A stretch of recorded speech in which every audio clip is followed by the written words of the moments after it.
Hello. आज हम लोग कांग्रेस के विषय में देख लेते हैं। कांग्रेस कांग्रेस एक अमेरिकी भाषा का शब्द है जिसका शाब्दिक अर्थ होता है लोगों का समूह। जिसका शाब्दिक अर्थ क्या होता है? लोगों का समूह। ठीक। भारत में कांग्रेस शब्द का सर्वप्रथम प्रयोग किसने किया था? तो दादा भाई नौरोजी ने सर्वप्रथम भारत में कांग्रेस शब्द का प्रयोग किया था। भारत के परिप्रेक्ष्य में हम लोग देखें तो कांग्रेस जो है एक राजनीतिक संगठन है। कांग्रेस की स्थापना कब हुई? 28 दिसंबर 1885 ईस्वी को हुई। किसने किया?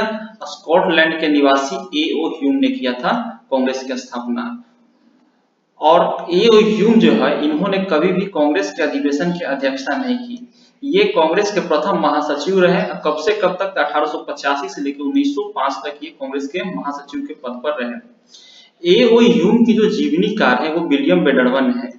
विलियम बेडरवन 2 बार कांग्रेस के वार्षिक अधिवेशन की अध्यक्षता किए हैं। कब कब किए हैं? ये 1889 यानी कि 1889 ईस्वी में और एक 1910 ईस्वी में इन्होंने कांग्रेस के अधिवेशन की अध्यक्षता की थी। जो कांग्रेस की स्थापना के समय भारत के वायसराय थे तो वो थे लॉर्ड डफरिन। यानी कि जिस समय कांग्रेस की स्थापना हुई उस समय भारत के वायसराय लॉर्ड डफरिन थे। कांग्रेस की स्थापना के समय यह तय किया गया कि प्रत्येक वर्ष दिसंबर माह के अंतिम सप्ताह में जो कांग्रेस का वार्षिक अधिवेशन है वो आयोजित किया जाएगा। और ऐसा किया भी गया।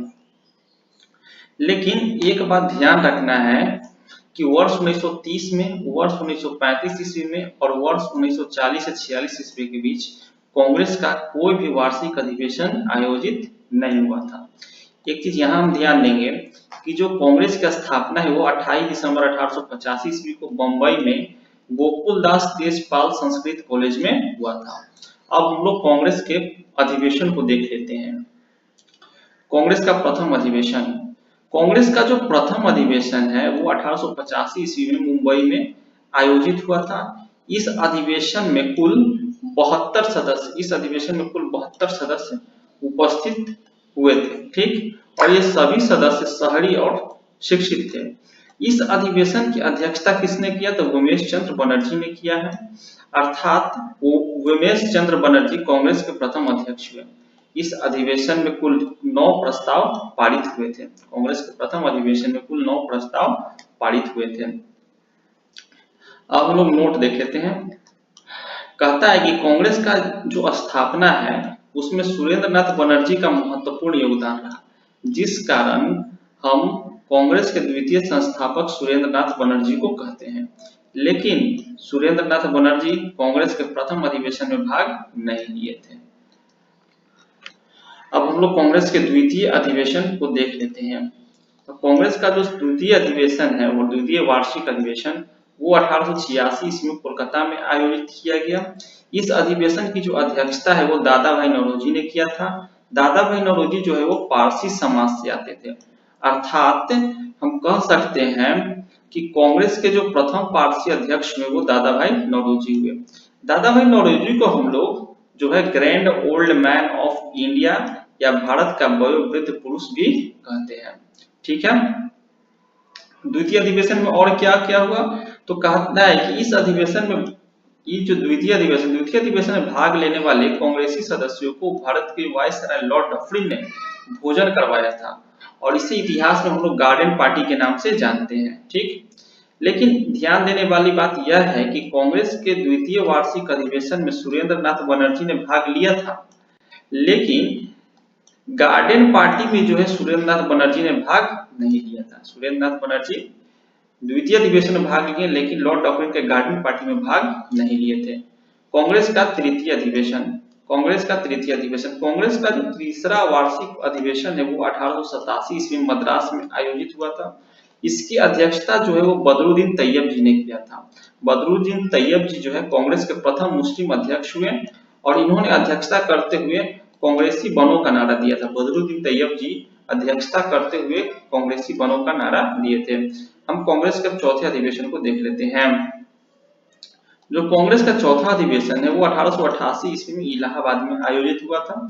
इस अधिवेशन की अध्यक्षता जो है वो जॉर्ज यूले ने किया था। जॉर्ज यूले प्रथम यूरोपीय अध्यक्ष बने। जॉर्ज यूले कौन थे? तो जॉर्ज यूलेप यूरोपीय थे और यह प्रथम यूरोपीय अध्यक्ष बने। इन्होंने अध्यक्षता करते हुए एक नारा दिया था कि कांग्रेसी जन पहले भारतीय हैं, बाद में ये हिंदू मुसलमान सिख ईसाई, बाद में ये क्या है, हिंदू मुसलमान सिख ईसाई है। इस अधिवेशन में कांग्रेस को तोड़ने के लिए जो है सर सैयद अहमद खां और राजा शिव प्रसाद को भेजा गया था। कांग्रेस के चौथे अधिवेशन में कांग्रेस को तोड़ने के लिए सर सैयद अहमद खां और राजा शिव प्रसाद को भेजा गया था। ठीक है, इस अधिवेशन में इलाहाबाद के गवर्नर ऑकलैंड कॉल्विन ने, इलाहाबाद के गवर्नर थे ऑकलैंड कॉल्विन, ऑकलैंड जो कॉल्विन थे, इन्होंने हर संभव यह प्रयास किया कि ऑकलैंड कॉल्विन ने हर संभव यह प्रयास किया कि कांग्रेस का जो अधिवेशन है वो इलाहाबाद में आयोजित नहीं हो, लेकिन बिहार के दरभंगा महाराज ने इलाहाबाद के लोथर कैंपस खरीदकर कांग्रेस को दे दिया, जिस कारण कांग्रेस का 1888 ईस्वी में इलाहाबाद में जो वार्षिक अधिवेशन है वो सफल रहा था। अब हम लोग कांग्रेस के 5वें अधिवेशन को देख लेते हैं। 5वां अधिवेशन, कांग्रेस का जो 5वां अधिवेशन है वो 1889 ईस्वी में मुंबई में आयोजित हुआ। ठीक है, मुंबई में आयोजित हुआ। इस अधिवेशन की जो अध्यक्षता है वो विलियम बेडरबन ने किया था। इसी अधिवेशन में पहली बार किसी महिला ने भाग लिया था, यानी कि जो कांग्रेस का 5वां अधिवेशन है वो 1889 ईस्वी में आयोजित हुआ था। जब 1889 ईस्वी में कांग्रेस का अधिवेशन आयोजित हुआ तो उसकी अध्यक्षता विलियम बेडरबन ने की थी और 1889 के वार्षिक अधिवेशन में पहली बार किसी महिला ने भाग लिया था। अब हम लोग छठा अधिवेशन देख लेते हैं। तो कांग्रेस का जो छठा अधिवेशन है वो 1890 ईस्वी में कोलकाता में आयोजित हुआ है। ठीक, और इस अधिवेशन की जो अध्यक्षता है वो फिरोज शाह मेहता ने किया। और इस अधिवेशन में हुआ क्या, तो इस अधिवेशन में कांग्रेस के मन से कांग्रेस को संबोधित करने वाली जो प्रथम महिला है वो कादम्बरी गांगुली बनी थी। यानी कांग्रेस के छठे अधिवेशन में कांग्रेस के मन से कांग्रेस को संबोधित करने वाली प्रथम महिला कादम्बरी गांगुली बनी थी। अब 1891 का वार्षिक अधिवेशन हम देखते हैं। तो कहता है कि कांग्रेस का जो यह वार्षिक अधिवेशन में यह महाराष्ट्र के नागपुर में आयोजित किया गया था। इस अधिवेशन की जो अध्यक्षता है वो किसने किया था, पी आनंद चार्लू ने किया था। ठीक, इस अधिवेशन में राष्ट्रीयता का मतलब क्या निकाला गया, तो भारतीय राष्ट्रीय कांग्रेस बतलाया गया। तो 1891 के वार्षिक अधिवेशन में राष्ट्रीयता का मतलब भारतीय राष्ट्रीय कांग्रेस को बतलाया गया था। अब आगे बढ़े तो हम लोग 1892 का वार्षिक अधिवेशन देख लेते हैं। 1892 का जो वार्षिक अधिवेशन है वो लंदन में होना प्रस्तावित था, लेकिन क्या हुआ कि लंदन में आम चुनाव की वजह से यह नहीं हो पाया और अंततः यह कांग्रेस का वार्षिक अधिवेशन इलाहाबाद में आयोजित हुआ और इसकी अध्यक्षता किए थे उमेश चंद्र बनर्जी। ये थे 1892 का वार्षिक अधिवेशन। अब हम लोग 1893 का वार्षिक अधिवेशन देख लेते हैं। 1893 का जो वार्षिक अधिवेशन है वो लाहौर में आयोजित हुआ। इसकी अध्यक्षता जो है दादा भाई नौरोजी ने किया था। इस अधिवेशन के दौरान दादा भाई नौरोजी ने ब्रिटिश सरकार से यह मांग किया कि जो सिविल सेवकों की नियुक्ति होती प्रतियोगिता परीक्षा है वो लंदन के साथ साथ भारत में भी होना चाहिए। यह मांग थी दादा भाई नौरोजी की। 1894 का वार्षिक अधिवेशन देख लेते हैं। तो कांग्रेस का जो ये 1894 का वार्षिक अधिवेशन यह मद्रास में आयोजित हुआ था और इसकी अध्यक्षता किए थे अल्फ्रेड वेब। कांग्रेस की होने वाली मद्रास में जो अधिवेशन थी जो 1894 में हुआ था उसकी अध्यक्षता अल्फ्रेड वेब ने किया था। अब हम लोग आगे बढ़ते देखते हैं 1895 का जो वार्षिक अधिवेशन है। यह अधिवेशन महाराष्ट्र के पुणे में आयोजित हुआ और इसकी अध्यक्षता जो है सुरेंद्र नाथ बनर्जी अर्थात एस.एन. बनर्जी ने किया था। 1896 का वार्षिक अधिवेशन देखते हैं। तो 1896 का जो वार्षिक अधिवेशन यह अधिवेशन कोलकाता में हुआ था। इसकी अध्यक्षता किसने की था, रहीतुल्लाह सियानी ने किया था। 1896 के वार्षिक अधिवेशन की अध्यक्षता रहीतुल्लाह सियानी ने किया था। हम आगे देखते हैं 1896 के अधिवेशन में क्या हुआ। तो 1896 के जो अधिवेशन है उसमें उसी दौरान भारत का जो राष्ट्रीय गीत वंदे मातरम है वो पहली बार गाया गया था। जो वंदे मातरम हम लोग का राष्ट्रीय गीत उसे पहली बार गाया गया था। इस गीत की रचना किसने की थी, तो बंकिम चंद्र चटर्जी ने की थी इस गीत की रचना। इसी अधिवेशन के दौरान दादा भाई नौरोजी के द्वारा दिए गए धन निष्कासन का सिद्धांत, दादा भाई नौरोजी ने property and un-British rule of India नामक पुस्तक में धन निष्कासन का सिद्धांत दिया था और 1896 के कांग्रेस के जो वार्षिक अधिवेशन है उसमें उन्होंने इस जो अपने सिद्धांत दिया उसे रखा गया और जब उन्होंने यह प्रस्ताव को रखा तो कांग्रेस ने उसे स्वीकृति प्रदान किया था। अब हम लोग 1897 अर्थात 1897 के वार्षिक अधिवेशन को देखते हैं। 1897 का वार्षिक अधिवेशन तो कहता है कि यह जो वार्षिक अधिवेशन है आंध्र प्रदेश के अमरावती में आयोजित हुआ और इस अधिवेशन की अध्यक्षता जो है वो शंकरन नायर ने किया था। 1898 का वार्षिक अधिवेशन तो 1898 का वार्षिक अधिवेशन मद्रास में आयोजित हुआ और इसकी अध्यक्षता जो है आनंद मोहन बोस ने किया था, आनंद मोहन बोस। 1899 का वार्षिक अधिवेशन हम लोग देख लेते हैं। 1899 का वार्षिक अधिवेशन तो यह जो वार्षिक अधिवेशन है कहाँ आयोजित हुआ था? लखनऊ में और इसकी अध्यक्षता किसने किया था? तो आरसी दत्त ने किया था इसकी अध्यक्षता। 1900 का वार्षिक अधिवेशन तो 1900 का जो वार्षिक अधिवेशन वो भी लखनऊ में आयोजित हुआ था और इसकी अध्यक्षता जो है एनजी चंद्रवड़कर ने किया था, एनजी चंद्रवड़कर ने। 1901 का वार्षिक अधिवेशन तो 1901 के जो वार्षिक अधिवेशन है यह जो है कोलकाता में आयोजित हुआ था, कोलकाता में और इसकी अध्यक्षता कौन किए थे? दीनसा वाचा, अध्यक्षता किए थे दीनसा वाचा ने और इस अधिवेशन में पहली बार महात्मा गांधी ने भाग लिया था, इस अधिवेशन में पहली बार महात्मा गांधी ने भाग लिया था। अब 1902 का वार्षिक अधिवेशन हम देखते हैं। 1902 का वार्षिक अधिवेशन तो 1902 का जो वार्षिक अधिवेशन है वो अहमदाबाद में आयोजित हुआ था और इसकी अध्यक्षता की हम लोग बात करें तो सुरेंद्र नाथ बनर्जी ने इसकी अध्यक्षता की थी, सुरेंद्र नाथ बनर्जी। हम आगे की ओर बढ़े तो हम आगे की ओर बढ़ते हैं तो 1903 का वार्षिक अधिवेशन जो आता है और 1903 का जो वार्षिक अधिवेशन है कांग्रेस का वो मद्रास में आयोजित हुआ था और इसकी अध्यक्षता की बात करें तो अध्यक्षता लाल मोहन घोष ने किया था, लाल मोहन घोष ने 1903 के कांग्रेस के मद्रास वार्षिक अधिवेशन की अध्यक्षता की थी। 1904 का अधिवेशन हम लोग देख लेते हैं कांग्रेस का तो 1904 का जो वार्षिक अधिवेशन है वो मुंबई में आयोजित किया गया था और इस अधिवेशन की अध्यक्षता जो है सर हेनरी कॉटन ने किया था, सर हेनरी कॉटन ने। और इस अधिवेशन में मोहम्मद अली जिन्ना पहली बार भाग लिए थे, मोहम्मद अली जिन्ना 1904 के वार्षिक अधिवेशन में पहली बार भाग लिए थे। हम 1905 का वार्षिक अधिवेशन देखते हैं तो 1905 का जो वार्षिक अधिवेशन है वो बनारस में हुआ था और इसकी अध्यक्षता जो है किसने किया? तो गोपाल कृष्ण गोखले ने किया था 1905 के वार्षिक अधिवेशन की अध्यक्षता। और इसी अधिवेशन में गोपाल कृष्ण गोखले को विपक्ष का नेता का दर्जा दिया गया था, विपक्ष का नेता का दर्जा दिया मिला था किसे? गोपाल कृष्ण गोखले को। अब हम लोग आगे की ओर बढ़े तो 1906 का वार्षिक अधिवेशन आता है। 1906 का जो वार्षिक अधिवेशन है वो कोलकाता में आयोजित हुआ था और कोलकाता में इस अधिवेशन की अध्यक्षता जो है वो दादा भाई नौरोजी ने किया था। और इस अधिवेशन में हुआ क्या था? तो दादा भाई नौरोजी ने कांग्रेस के मन से प्रथम बार स्वराज शब्द का प्रयोग किया था। कब? 1906 का वार्षिक अधिवेशन जो कोलकाता में आयोजित हुआ था। दादा भाई नौरोजी जो है वो कांग्रेस के अधिवेशन की 3 बार अध्यक्षता कर चुके थे। कब कब अध्यक्षता किए हैं? तो आप देखिए सबसे पहले 1886 में अध्यक्षता की है, उसके बाद 1893 अर्थात 1893 में अध्यक्षता की है और एक 1906 में अध्यक्षता किए हैं।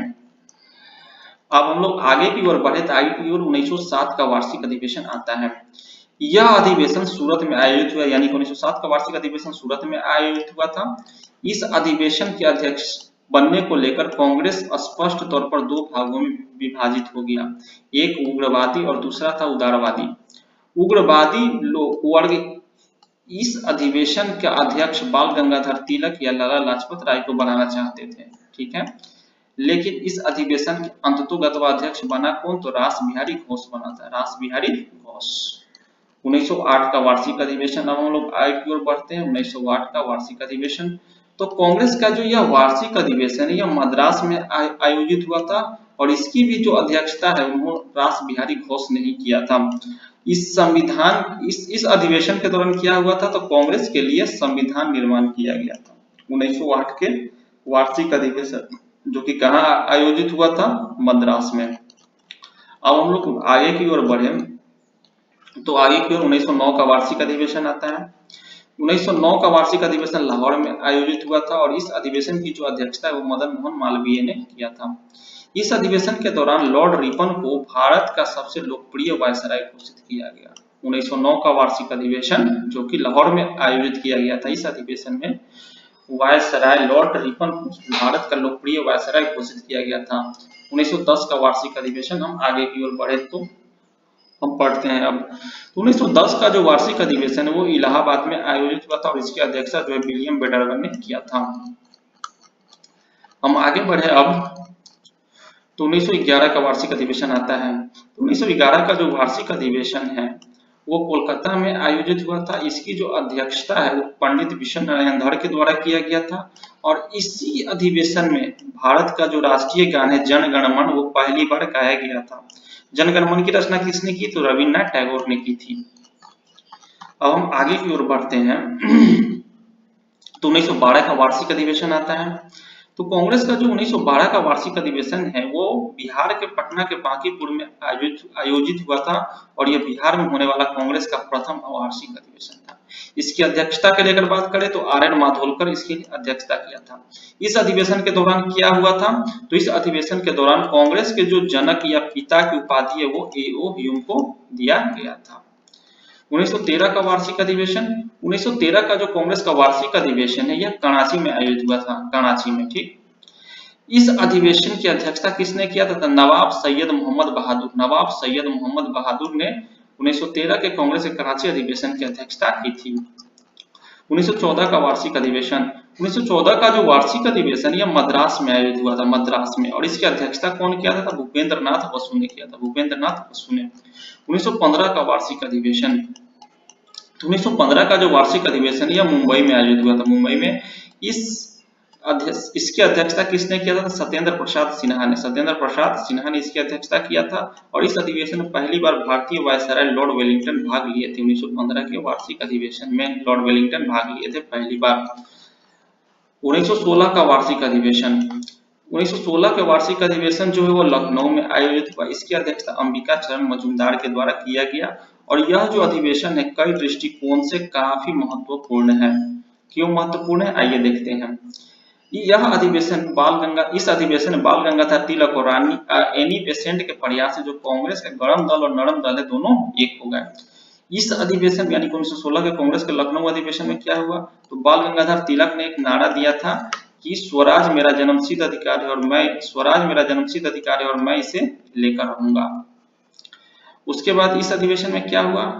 तो लखनऊ अधिवेशन में हुआ कि दक्षिण अफ्रीका से भारत वापस लौटने के बाद महात्मा गांधी 1916 के लखनऊ अधिवेशन में पहली बार भाग लिए थे और इसी अधिवेशन के दौरान गांधी जी की मुलाकात जो है बिहार के चंपारण के किसान राजकुमार शुक्ल के साथ हुआ था। राजकुमार शुक्ल के कहने पर महात्मा गांधी चंपारण पहुंचे और सत्याग्रह किए, जिसे चंपारण सत्याग्रह कहा जाता है। और 1916 के लखनऊ अधिवेशन में और क्या घटना घटित हुई? तो लखनऊ अधिवेशन के दौरान कांग्रेस और मुस्लिम लीग के बीच मोहम्मद अली जिन्ना के प्रयास से समझौता हुआ, जिसे हम लोग इतिहास में लखनऊ समझौता कहते हैं, ठीक। लखनऊ समझौता के तहत कांग्रेस ने मुसलमानों को दिए जाने वाले पृथक निर्वाचन के अधिकार को स्वीकृति प्रदान किया और बदले में मुस्लिम लीग ने कांग्रेस को भारत के राष्ट्रीय आंदोलन में सहायता प्रदान करने का जो है वो क्या किया? आश्वासन दिया कि हाँ, हम सहायता प्रदान आपको करेंगे। अब 1916 का जो लखनऊ अधिवेशन हुआ, उस लखनऊ अधिवेशन को लेकर कुछ वाक्यांश कहे गए हैं। तो श्रीमती सरोजनी नायडू ने कहा है कि सरोजनी नायडू ने मोहम्मद अली जिन्ना को लेकर कहा है कि सरोजनी नायडू ने मोहम्मद अली जिन्ना को कहा कि मोहम्मद अली जिन्ना हिंदू और मुस्लिम एकता के राजदूत हैं, मोहम्मद अली जिन्ना। कांग्रेस और मुस्लिम लीग के बीच जो लखनऊ समझौता हुआ था उसका विरोध मदन मोहन मालवीय ने किया था। और हम देखें तो 1916 से 1922 का जो कालखंड है वो कांग्रेस और मुस्लिम लीग के मैत्री अर्थात मित्रता के कालखंड के रूप में जाना जाता है। अब हम आगे की ओर बढ़े। अब तो आगे हमारा 1917 का वार्षिक अधिवेशन, 1917 का जो कांग्रेस का वार्षिक अधिवेशन यह कोलकाता में आयोजित हुआ था और इसकी अध्यक्षता जो है श्रीमती एनी बेसेंट ने की थी। एनी बेसेंट कांग्रेस की प्रथम महिला अध्यक्ष थी, ये आयरलैंड की रहने वाली थी। अब हम लोग एक विशेष अधिवेशन हुआ था जो कि 1918 ईस्वी में हुआ था, उसे हम लोग देखते हैं। तो कांग्रेस का पहली बार एक विशेष अधिवेशन 1918 ईस्वी में मुंबई में आयोजित हुआ था। अगस्त घोषणा 1917 पर विचार विमर्श करने के लिए यह आयोजित किया गया था। इस अधिवेशन की जो अध्यक्षता है वो हसन इमाम ने किया था, हसन इमाम ने। तो इस विशेष अधिवेशन में हुआ क्या था? तो कांग्रेस के जो उदारवादी नेता ने अगस्त घोषणा को स्वीकृति प्रदान किया और उन्होंने इसे जो अगस्त घोषणा है उसे भारत के लिए मैग्ना कार्टा कहा, और वहीं कांग्रेस के उग्रवादी नेताओं ने अगस्त घोषणा को अस्वीकार कर दिया, अर्थात फिर से कांग्रेस में विभाजन हो गया और यह कांग्रेस में होने वाला दूसरा विभाजन था। पहला विभाजन 1907 ईस्वी के दौरान सूरत विभाजन हुआ था और इसके बाद यह 1918 में जो कांग्रेस का विशेष अधिवेशन हुआ उसमें कांग्रेस दूसरी बार विभाजित हो गया। अब 1917 का जो अगस्त घोषणा था उससे लेकर बाल गंगाधर तिलक ने क्या कहा, तो बाल गंगाधर तिलक ने अगस्त घोषणा को सूर्य विहीन उषा काल की संज्ञा दिया। 1917 का जो अगस्त घोषणा था उसे हम लोग मॉन्टेग्यू घोषणा के नाम से भी जानते हैं, क्योंकि उस समय भारत सचिव जो थे वो लॉर्ड मॉन्टेग्यू थे और उन्होंने यह घोषणा किया था। अब हम आगे की ओर बढ़े तो 1918 का वार्षिक अधिवेशन आता है। तो यह 1918 का जो वार्षिक अधिवेशन है दिल्ली में आयोजित हुआ था और इसके अध्यक्ष बाल गंगाधर तिलक को बनाया गया था। लेकिन बाल गंगाधर तिलक जो है वो वैलेंटाइन सिटोल केस में लंदन चले गए थे। वैलेंटाइन सिटोल केस में लंदन चले गए थे। इस अधिवेशन की अध्यक्षता जो है मदन मोहन मालवीय के द्वारा किया गया था। 1919 का जो वार्षिक अधिवेशन है वो देख लेते हैं। तो 1919 का जो वार्षिक अधिवेशन है वह अमृतसर में आयोजित हुआ था। इसकी अध्यक्षता जो है पंडित मोतीलाल नेहरू के द्वारा किया गया था। इस अधिवेशन में जालियांवाला बाग हत्याकांड की आलोचना की गई और इस अधिवेशन में अंतिम बार बाल गंगाधर तिलक ने भाग लिया था। ठीक है, अब हम लोग 1920 में आते हैं। तो 1920 में कांग्रेस का एक विशेष अधिवेशन हुआ था। 1920 में कांग्रेस का विशेष अधिवेशन कोलकाता में आयोजित हुआ था। इसकी अध्यक्षता लाला लाजपत राय ने की थी। लाल बाल पाल यानी कि लाला लाजपत राय, बाल गंगाधर तिलक और पाल से विपिन चंद्र पाल में से सिर्फ एक यानी कि लाला लाजपत राय ही कांग्रेस की अध्यक्षता कर पाए। ठीक है, यानी कि बाल गंगाधर तिलक और पाल यानी कि विपिन चंद्र पाल जो है वो कभी भी कांग्रेस के अधिवेशन की अध्यक्षता नहीं किए थे। हम लोग आगे की ओर अब बढ़ते हैं। तो 1920 का वार्षिक अधिवेशन। तो 1920 का जो वार्षिक अधिवेशन यह महाराष्ट्र के नागपुर में आयोजित किया गया था। इसकी अध्यक्षता जो है वो वीर राघवाचारी के द्वारा किया गया था। वीर राघवाचारी ने इसकी अध्यक्षता की थी और इस अधिवेशन में कांग्रेस ने सर्वसहमति से असहयोग आंदोलन चलाए जाने के प्रस्ताव को पारित किया था। ठीक है, 1921 का जो वार्षिक अधिवेशन है, 21 का वार्षिक अधिवेशन गुजरात के अहमदाबाद में आयोजित किया गया था और इस अधिवेशन की जो अध्यक्षता है वह हाकिम अजमल खान ने किया था। अब हम लोग 1922 का वार्षिक अधिवेशन देख लेते हैं। 1922 का वार्षिक अधिवेशन। तो 1922 का जो वार्षिक अधिवेशन है वो बिहार के गया में आयोजित किया गया। बिहार में आयोजित यह कांग्रेस का दूसरा वार्षिक अधिवेशन था। इसकी अध्यक्षता की बात करें तो चित्तरंजन दास अर्थात सीआर दास ने इसकी अध्यक्षता की थी। अब हम लोग आगे की ओर बढ़े तो 1923 ईस्वी में कांग्रेस का एक विशेष अधिवेशन हुआ। कांग्रेस का यह विशेष अधिवेशन दिल्ली में आयोजित हुआ था। इसकी अध्यक्षता जो है मौलाना अबुल कलाम आजाद के द्वारा किया गया था।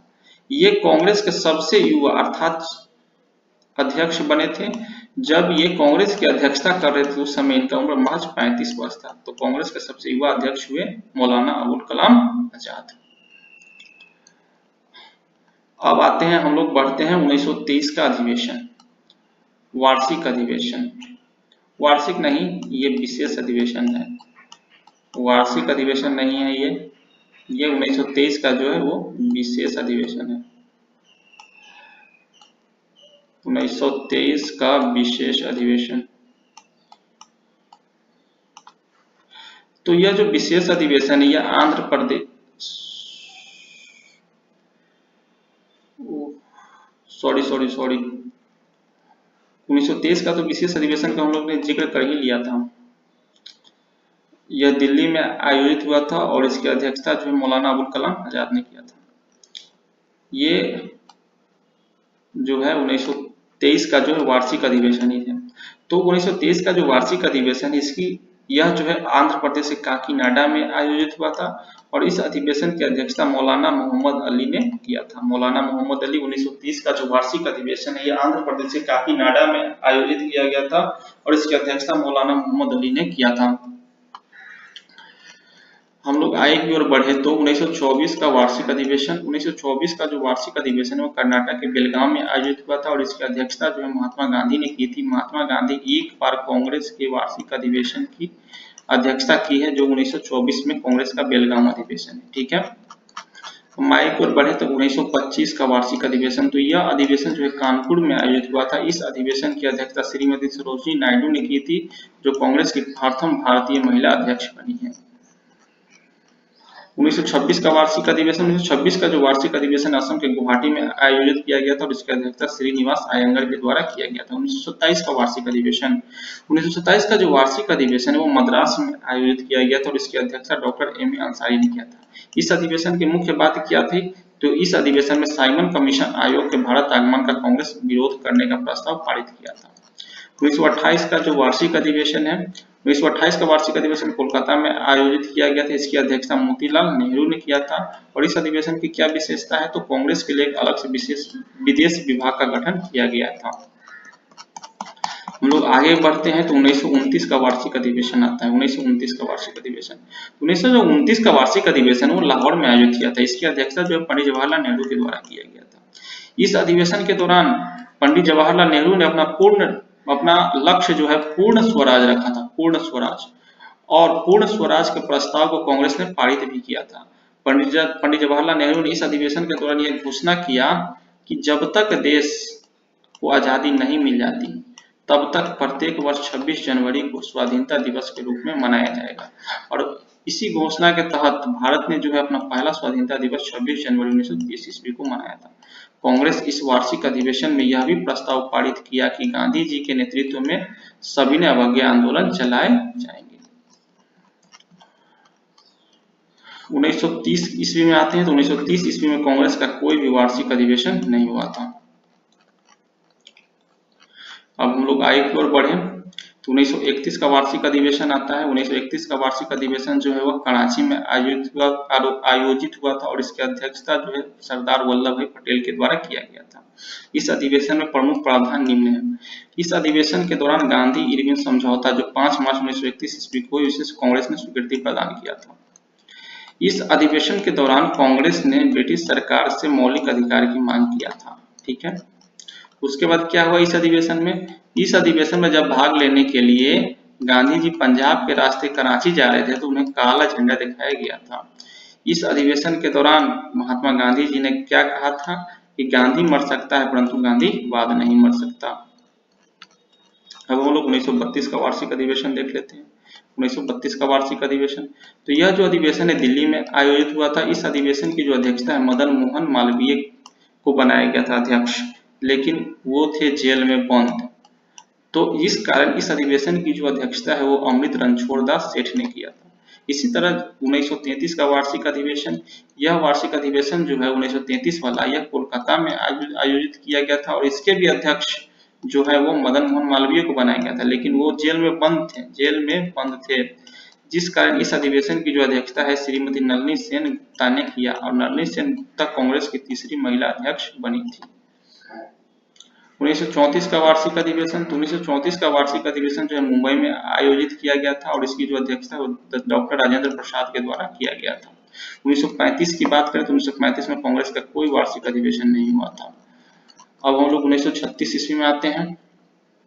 1936 का वार्षिक अधिवेशन, 1936 का जो वार्षिक अधिवेशन है वो लखनऊ में आयोजित हुआ था और इसकी अध्यक्षता की बात करें तो वो पंडित जवाहरलाल नेहरू ने की थी।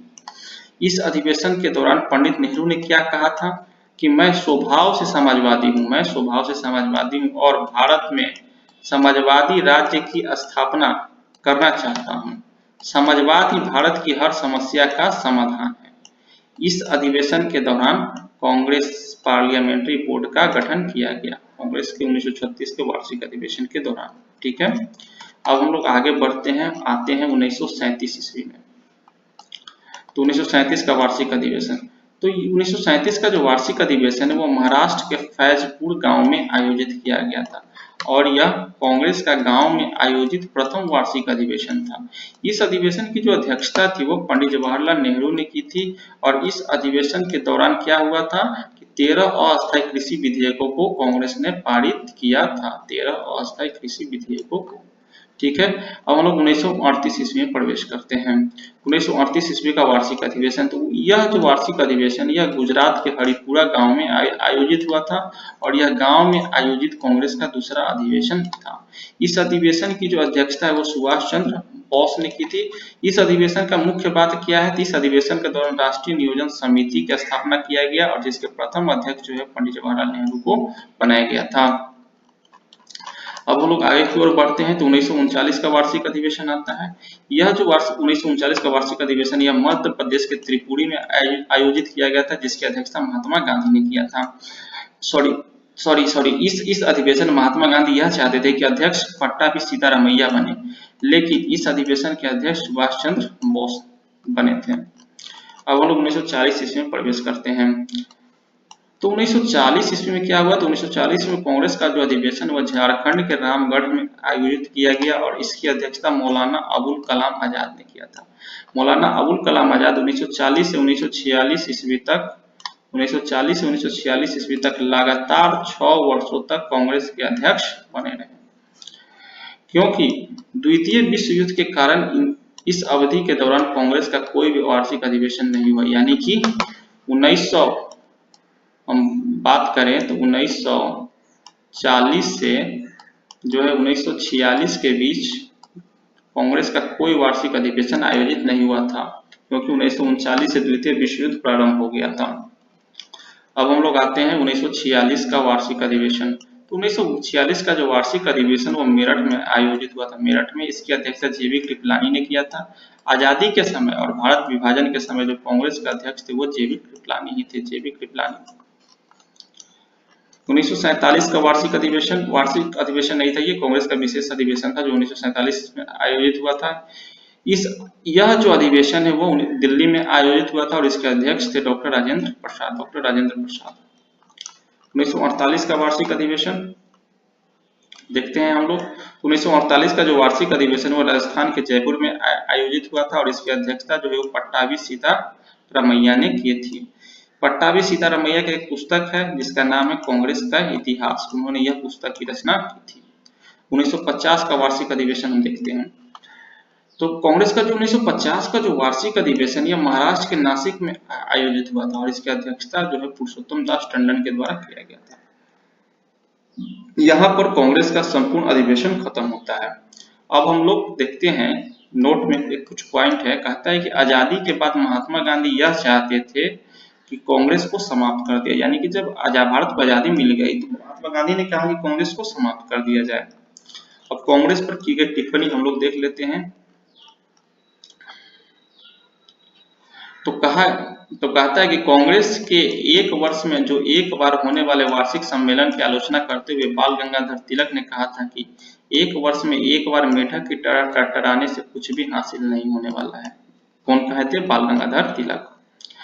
कांग्रेस का जो वार्षिक सम्मेलन है वो 3 दिन तक चलता था। इसकी आलोचना करते हुए अश्वनी कुमार दत्ता ने कहा कि कांग्रेस का सम्मेलन 3 दिन का तमाशा है। ठीक है, शुरुआत के वर्षों में सिर्फ शिक्षित लोग ही कांग्रेस के सदस्य बन सकते थे। इसकी आलोचना करते हुए लाला लाजपत राय ने कहा कि कांग्रेस का जो वार्षिक सम्मेलन है वो शिक्षित लोगों का मेले के समान है। लाला लाजपत राय ने कहा था। ठीक, आगे लाला लाजपत राय ने कांग्रेस को लेकर सेफ्टी वॉल्व सिद्धांत दिया और कहा कि कांग्रेस लॉर्ड डॉक्ट्रिन के दिमाग का उपज है। बंकिम चंद्र चटर्जी ने कहा कि कांग्रेस के लोग पदों के भूखे राजनीतिज्ञ हैं। अरविंद घोष ने कहा कि कांग्रेस का क्षय रोग से मरने वाली है। विपिन चंद्र पाल ने कांग्रेस पर टिप्पणी क्या किया कि कांग्रेस जो याचना संस्था है इसकी संज्ञा दिया। कौन? विपिन चंद्र पाल। लॉर्ड डॉक्ट्रिन ने क्या कहा था? कांग्रेस का मजाक उड़ाया और कहा कि कांग्रेस जो है अल्प जनसंख्या अर्थात सूक्ष्मदर्शी जनसंख्या का प्रतिनिधित्व करने वाली संस्था है। लॉर्ड कर्जन ने कांग्रेस को लेकर क्या कहा? तो लॉर्ड कर्जन ने कहा कि कांग्रेस का जो महल है वो भड़बड़ा कर गिरने वाली है और हमारी इच्छा है कि कांग्रेस की मृत्यु में उसका साथ दे।